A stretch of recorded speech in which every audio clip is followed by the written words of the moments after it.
Every morning, customers flooded Mama Bisi's buka for her famous AMALA. But the dogs barked and growled. They sensed what no one else could. Mama Bisi and her daughter were ghosts, living quietly among the living. They had died many years ago, but no one knew. Sit tight, and let me tell you the true story of AMALA Republic, the famous AMALA joint on Awolowo Street. Awolowo Street was like many other small streets in Lagos, filled with energy and the sounds of daily life. Children laughed and played. Neighbors shared gossip. It was the kind of place where everyone knew each other, and secrets didn't last long. At every turn, people greeted one another with warm smiles and friendly waves. It was normal to hear good morning or good afternoon from every passerby. One of the most familiar faces on the street was Baba Ade, the elderly man who had lived there longer than anyone could remember. Each morning, he sat in front of his small bungalow, listening to his old transistor radio while sipping his hot herbal tea. But Baba Ade wasn't just any neighbor. He was seen as the street's unofficial watchman. If anything strange happened, Baba Ade would always be the first to notice, and the first to spread the word. There was also Amaka, a cheerful young woman who helped her mother run a small provision store. Amaka was known for her bright smile and playful attitude. She greeted everyone who passed, and if someone ignored her she'd call out, "Ah, sister, you know fit greet?" At the far end of the street stood AMALA Republic, the popular AMALA joint owned by Mama Bisi. Even though she was new in the area, she had quickly blended into the Awolowo Street community. From the first day she opened her shop, people were drawn in by her food. Her AMALA, gbegiri, and ewedu were so tasty that customers came from nearby streets just to get a plate. But despite how peaceful Awolowo Street looked, something strange was happening, and only the dogs seemed to notice. Mr. Femi, who lived right next door to the AMALA joint, owned 2 large dogs. Normally, they were calm and friendly, wagging their tails at people they knew and only barking when strangers came near. But since Mama Bisi and her daughter arrived, something changed. Whenever they passed by the dog's gate, the dogs barked furiously, growling, pacing, and acting as though something dangerous was nearby. At first, Mr. Femi thought his dogs were just being protective. But with time, it became clear the dogs were disturbed by something else. The more Mama Bisi and her daughter walked past, the more restless the dogs became. At first, nobody paid much attention to the barking. For months after Mama Bisi moved in, AMALA Republic remained the most visited spot on the street. From the early hours of the morning, the aroma of hot AMALA cooking over fire filled the air, pulling people in like a magnet. But it wasn't just the food that people loved, it was the environment. There was something warm and welcoming about sitting on the wooden benches outside, enjoying a plate of AMALA with gbegiri and assorted meats, and watching life go by. Mama Bisi was a plump woman with a friendly smile and a cheerful greeting for anyone who passed. She ran the shop with her daughter, Bisi, and a young man who worked for her. Bisi was quiet and hardworking, always focused on her tasks, while the boy handled payments and served customers. Together, they ran the joint like a well-oiled machine. People from every corner of the neighborhood came to eat there. Baba Ade made it a habit to stop by AMALA Republic at least twice a week. He loved sitting on the benches, listening to his radio while enjoying his meal. Even Amaka, though always busy with her mother's shop, found time to slip away and grab a plate. "This AMALA is magic," she'd say, licking her fingers after every bite. Although Mama Bisi and her daughter didn't talk much, people felt comfortable around them. They were quiet, neat, and respectful. Their shop was always tidy, and they never caused any trouble.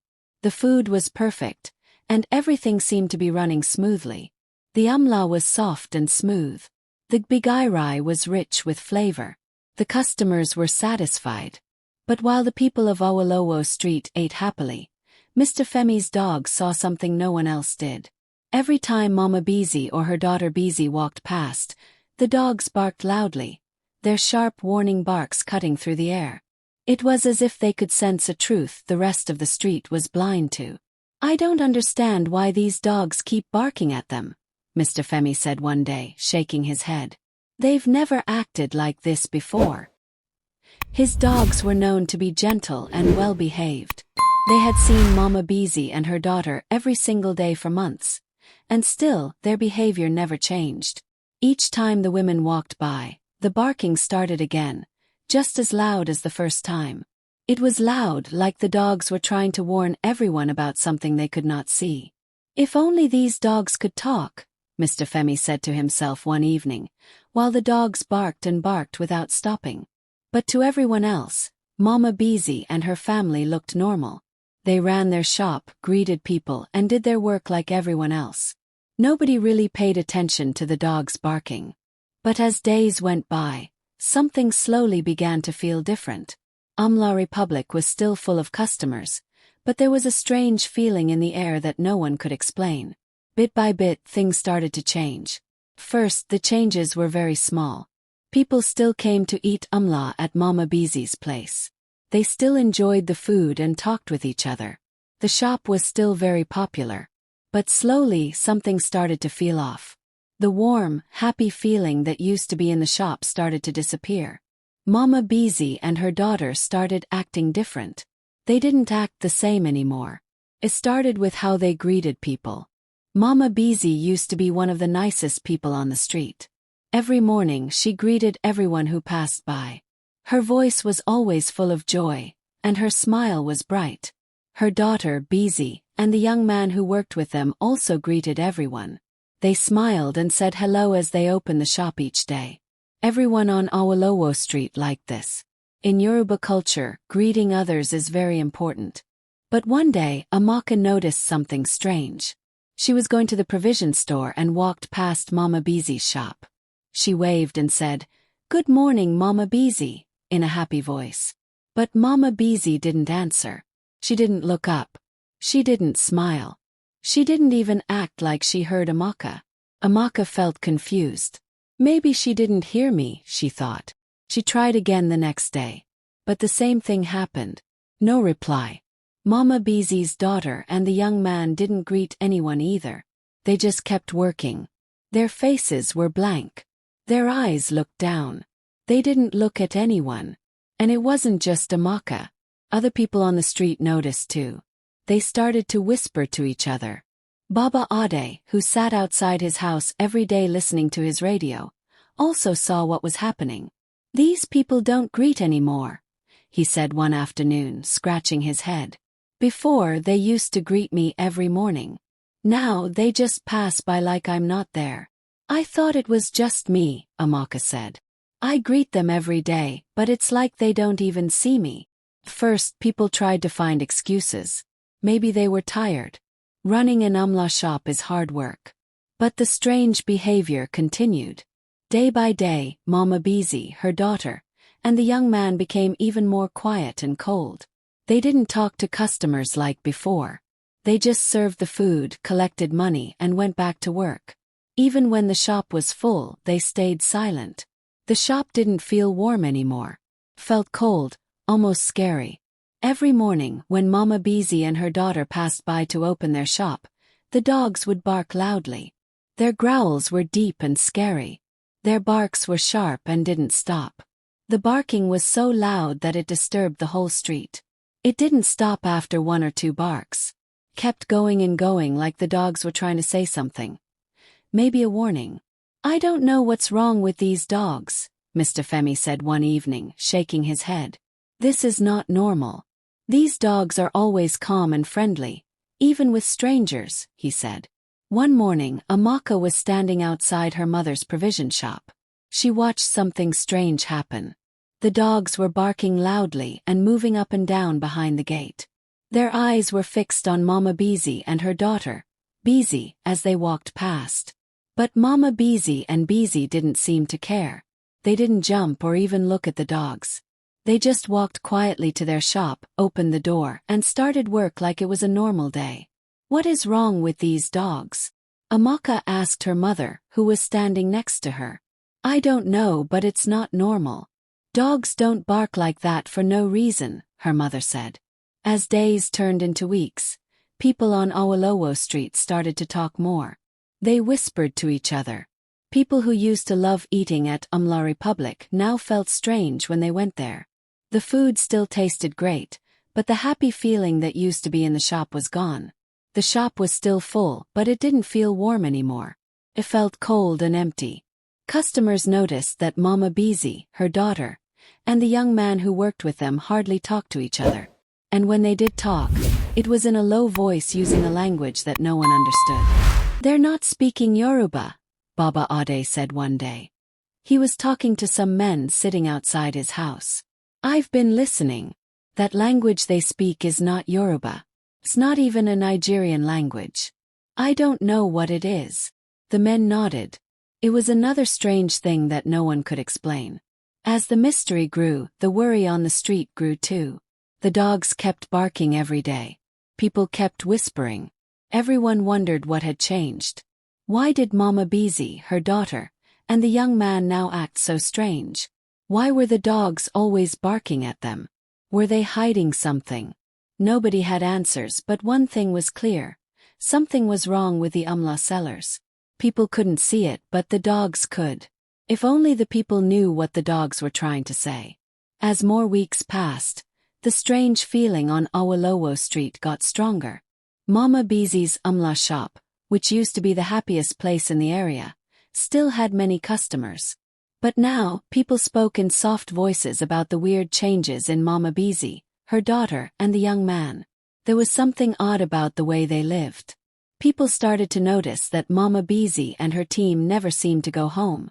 At first, everyone thought they had a house nearby like others on the street. But after some time, they saw that the family actually stayed in the small shop. The shop was not big, just one small room with a kitchen at the back. There were no windows.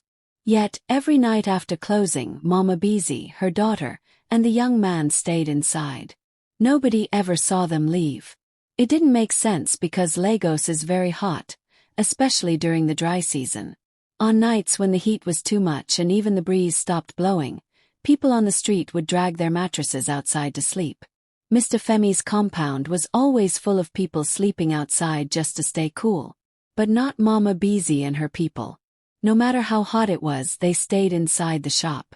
People started saying maybe they had a fan or an air conditioner to cool the place. But that didn't make sense either. Everyone knew there was no electricity in the shop after it closed. And the building had no windows for air to come in. Still, Mama Bisi, her daughter, and the young man looked very comfortable. While everyone else was sweating, they looked fine. "They never come outside," Amaka said one evening as she stood near Mr. Femi's gate with her mother. "It's so hot, but they stay inside that small shop like it's nothing." "It's not normal," her mother replied, shaking her head.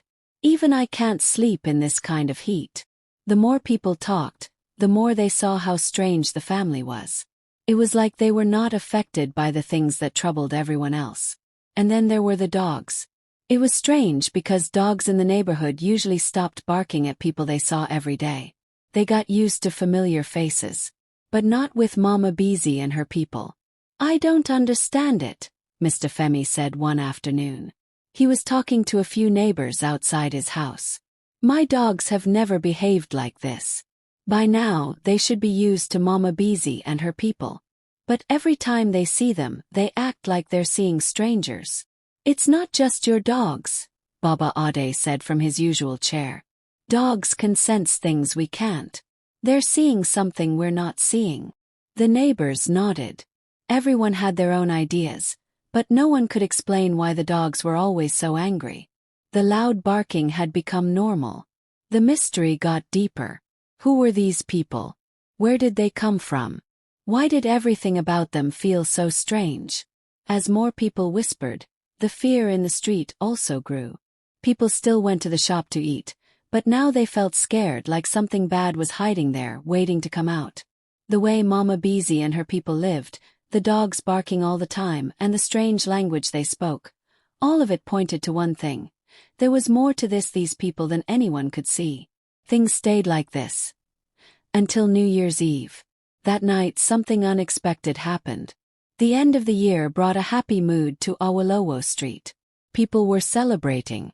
Children were playing with sparklers. Families set up chairs outside their homes.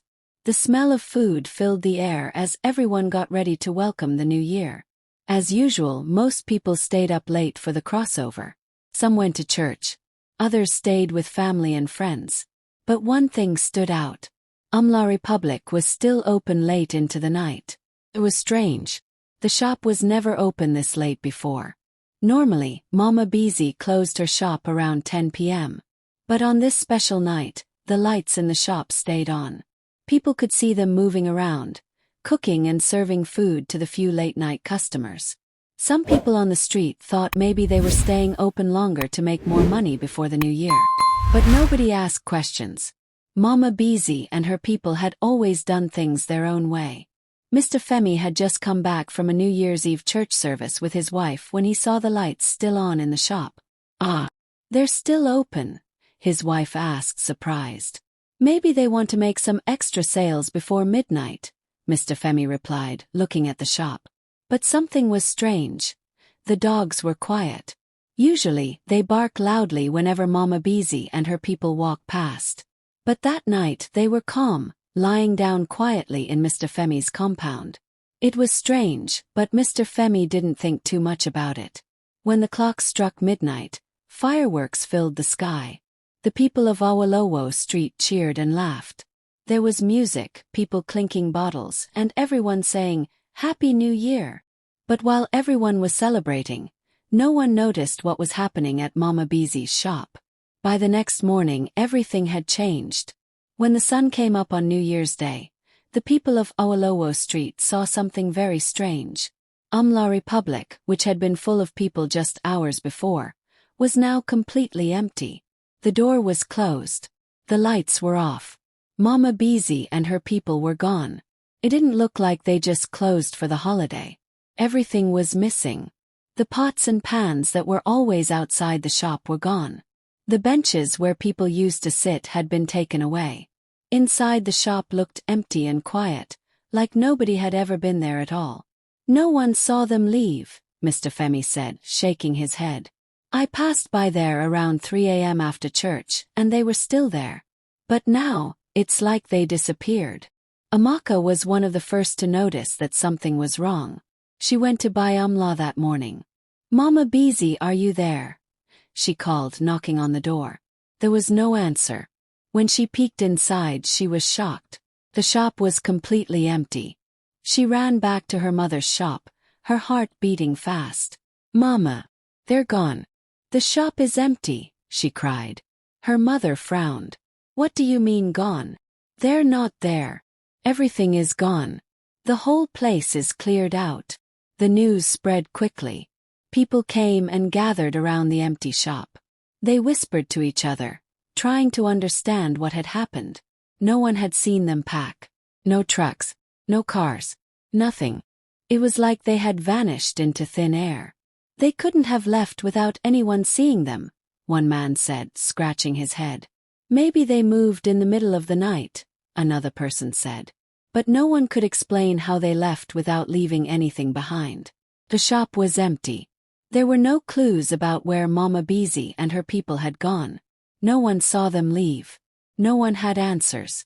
The only thing left was an empty shop and many questions. Even the dogs stopped barking. They were quiet and calm again. As days went by, the disappearance of Mama Bisi and her people became the biggest story on Awolowo Street. Baba Ade went to see a powerful native doctor. The native doctor told him something shocking. Mama Bisi and her people were ghosts. They had died in another city, and only came back to the world of the living for a short time. Now they had returned to wherever they came from. The story of AMALA Republic and Mama Bisi would never be forgotten.